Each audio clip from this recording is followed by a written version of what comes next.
જય માતાજી. એક વાત કહેવા જઈ રહ્યો છું, થોડુંક ધ્યાનથી સાંભળજો અને ધ્યાનથી. ભાઈ મામાને દેવાનું હોય કે પૈસાનું એને હું કર્યું? તો તમે ને મહિપતસિંહે જે ભૂલ કરી ને ભાઈ, જો હું જાહેર માધ્યમથી કહું છું ને તમને એક વસ્તુ કહું કે જે આપણી ઇન્ડિયામાં ખબર નહીં હોય. નમસ્કાર મિત્રો, તમે સૌ જાણો છો કે સોશિયલ મીડિયાના માધ્યમથી મહિપતસિંહ બાપુનો 3-4 લોકો વિરોધ કરી રહ્યા છે. અને તેમાં એક જે જલ્પાબેન છે તે પણ મહિપતસિંહ બાપુ જેવી એક સંસ્થા ચલાવે છે અને તેમને પણ પ્રત્યુત્તર આપતા કહ્યું છે, કારણ કે જે કમલેશભાઈ પાસેથી જે 1 કરોડ ને 60 લાખ રૂપિયા લીધા હતા તેમનું પણ નામ સામેલ કરવામાં આવ્યું છે. એ પૈસા લેવામાં તેમનું પણ નામ આવ્યું, એટલે તેમને એવું કીધું કે પોપટભાઈ આહિર, દિલીપ મામા અને જલ્પાબેન તેમને પૈસા લીધા છે. તો મેં કોઈ આવા પૈસા લીધા નથી અને જે દિલીપ મામા છે તેમને કમલેશભાઈ 1 કરોડ અને 60 લાખ આપ્યા હતા તેની મને જાણ હતી. પણ જ્યારે જે દિલીપ મામા છે એ પોપટભાઈને ફોર્ચ્યુનર લઈ દેતા હતા, મહિપતસિંહને ફોર્ચ્યુનર લઈ દેતા હતા અને વિડીયોના માધ્યમથી એવું પણ કહેતા હતા કે મેં કેટલી છોકરીઓને પરણાવી, મેડિકલ ફી ભરી છે. તો ત્યારથી જ મેં એમને કીધું હતું કે જે પોપટભાઈ આહિર અને મહિપતસિંહ કે તમે આનાથી દૂર રહો, કારણ કે ક્યારેક લોકો સવાલો ઉઠાવશે, કારણ કે તમે આજે ગિફ્ટો આપો ક્યાંથી પૈસા લાવો છો. તો એ સમયે મેં એમને જાણ કરી હતી, પણ તે ભેગા જ રહ્યા અને એવું પણ જણાવી રહ્યા છે કે મહિપતસિંહ બાપુ હોય કે પોપટભાઈ આહિર હોય, એમના કોઈ પણ નાના મોટા પ્રસંગ હોય, સ્ટેજ પ્રોગ્રામ હોય તો હું પણ એમાં જતી નથી. એમનો કોઈ પણ હાલ મેં કોન્ટેક્ટ રાખ્યો જ નથી, કારણ કે મારું પણ નામ આવી શકે છે. જો આ વિડીયો શું કીધું તેમને. અત્યારે મેટર એવી આવી કે જલ્પાબેન અને પોપટભાઈ આમાં સામેલ છે અને દિલીપ મામા ત્રણેય ભેગા થઈને 65 લાખ રૂપિયાનું કરી નાખ્યું છે. 65 નથી, 1 કરોડ અને 60 લાખ રૂપિયા છે.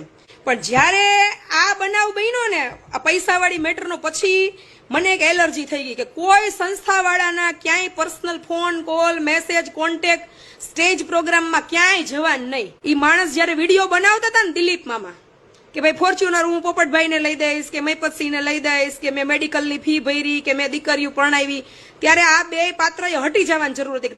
કારણ કે સીધા કમલેશભાઈનો ફોન આવે કે બેન પોપટભાઈને ફોર્ચ્યુનર લઈ દે, મહિપતસિંહ ફોર્ચ્યુનર લઈ દે, મને મારા પૈસા કેમ નથી દેતા? હા, મને ખ્યાલ છે, મારે દિલીપભાઈ હારે વાત થઈ કે ભાઈ ઈ જગ્યા, ઈ પૈસા 1 કરોડ અને 60 લાખ રૂપિયા છે, ઈ જમીન માટે લીધા હતા. જમીનમાં ઇન્વેસ્ટમેન્ટ કર્યું નથી, રૂપિયા ક્યાંક ફસાઈ ગયા છે. તો ઈ જવાબ ભાઈ મામાને દેવાનું હોય કે પૈસાનું એને હું કર્યું? તો તમે ને મહિપતસિંહે જે ભૂલ કરી ને ભાઈ, જો હું જાહેર માધ્યમથી કહું છું ને એક મોટી બેન તરીકે કહું છું, પછી તમને કદાચ મારા શબ્દ કડવા લાગે, નો ગમે, તો એ તમારી પોતાની વિચારધારા છે. મેં તમને અને મહિપતસિંહને પર્સનલી ફોન કરીને સમજાવ્યા હતા અને કીધું તું કે જેદી તેદી આપણી બદનામી માર્કેટમાં થશે, ઇન્ડિયા બહાર. કદાચ તમને ખબર નહીં હોય, મહિપતસિંહ બાપુને એક પુત્ર પણ છે અને તેનું નામ છે કૃષ્ણપાલસિંહ. તો તે પણ એક સોશિયલ મીડિયાના માધ્યમથી, તે પણ વિડીયોના માધ્યમથી જણાવે છે કે જ્યારે સૂર્ય ઉગતો હોય તો ત્યારે એમ લોકોને એવું હોય કે ઉગો ને વાંધો નહીં, પણ જ્યારે માથા ઉપર આવે છે ત્યારે લોકોને ગરમી એટલે કે બળતરા થાય છે. અને જ્યારે સૂર્ય આથમતો હોય તો એ સૂર્યને આથમતો જોવા માટે લોકો સનસેટ પોઈન્ટ જાય છે, પણ લોકોને ખબર નહીં કે એ જ સૂર્ય ફરી ઉગશે અને ફરી પાછો માથા ઉપર આવશે. તો તેના માધ્યમથી, વિડીયોના માધ્યમથી તેમનો શું કહેવા માંગે છે સાંભળો આવે. જય માતાજી. એક વાત કહેવા જઈ રહ્યો છું, થોડુંક ધ્યાનથી સાંભળજો અને ધ્યાનથી સમજજો કે બધાની મેન્ટાલિટી કેવી છે ને, કે જ્યારે સૂર્ય ઉગતો હોય ને ત્યારે કોઈને કંઈ નથી પડી, બધે એવું કે ચાલ ને ઉગવા દે ને, એનું તો કામ છે, આપણે મસ્ત આરામ ફરમાઈએ. અને જ્યારે બપોર થાય, જ્યારે સૂર્ય સક્સેસફુલી એકદમ ટોપ પર આવી જાય ને, બપોર એકદમ ટોપ પર માથા ઉપર, એટલે બધાને બધાને શું ગરમી લાગવા લાગે કે ભાઈ આ તો સૂર્ય તો બહુ હેરાન કરે છે ને બહુ ગરમી આપે છે ને, મીન્સ કે સૂર્યથી બધાને ઈર્ષ્યા થાય, જેલસી ફીલ થાય એમ. અને જ્યારે સાંજ પડે ત્યારે સૂર્ય આથમતો હોય ને ત્યારે બધા સ્પેશિયલ ટાઈમ કાઢીને સનસેટ પોઈન્ટ ઉપર સનસેટ જોવા જાય, સ્પેશિયલ પોઈન્ટ પર સનસેટ જોવા જાય.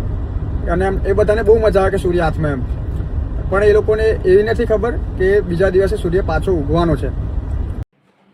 વિડીયોના માધ્યમથી ચિરાગ પટેલ છે તે પણ એવું જણાવી રહ્યા છે કે જે સોશિયલ મીડિયામાં મહિપતસિંહ બાપુ અને કોઈ એક ભાઈ છે તેના વચ્ચે વિરોધ ચાલી રહ્યો છે, તો બાપુએ કાંઈ બોલવાની જરૂર જ નથી, કારણ કે બાપુનું કામ જ બોલે છે. બાપુ જે અનાથ બાળકો અને જે ખરડા લોકો છે તેમની સેવા કરે છે. અને તે ભાઈને પણ જણાવે છે કે તારે વિરોધ કરવો હોય તો વિજય માલ્યા જેવા લોકોનો વિરોધ કરે છે કે જે બેંકમાંથી 50 કરોડ રૂપિયા લઈ ગયા છે.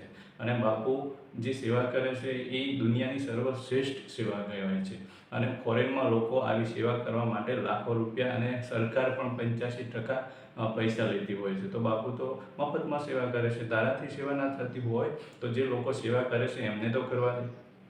જોવો આ વિડીયો. મિત્રો, હું ચિરાગ પટેલ. મિત્રો, અત્યારે જે સોશિયલ મીડિયામાં મહિપતસિંહ બાપુ અને પેલા ભાઈ વચ્ચે જે તકરાર ચાલી રહી છે ને, એમાં ખરેખર બાપુએ બોલવાની જરૂર જ નથી, કારણ કે બાપુનું કામ જ બોલે છે. બાપુ જે કામ કરી રહ્યા છે ને એ દુનિયાનું સર્વશ્રેષ્ઠ કામ છે. કારણ કે બાપુ અનાથ બાળકો છે એને આશ્રય આપી રહ્યા છે અને ઘરડા લોકોની સેવા કરી રહ્યા છે. તમને એક વસ્તુ કહું કે જે આપણે ઇન્ડિયામાં ખબર નહીં હોય. ફોરેનમાં જે લોકો વૃદ્ધ લોકો હોય ને એના માટે એજ કેર હોય. આ એજ કેરમાં એ લોકો મફત સેવા ના આપે. અહીંના લોકો આખી જિંદગી કામ કરે અને એનું સુપર એન્યુએશન, એટલે આપણે ઇન્ડિયામાં જે પીએફ કહીએ, કારણ કે અહીંના લોકો પૈસા તો સેવ કરતા ના હોય. જે સુપર એન્યુએશન જે હોય ને એના 85% ગવર્મેન્ટ લે અને પછી એમને આશ્રય આપે.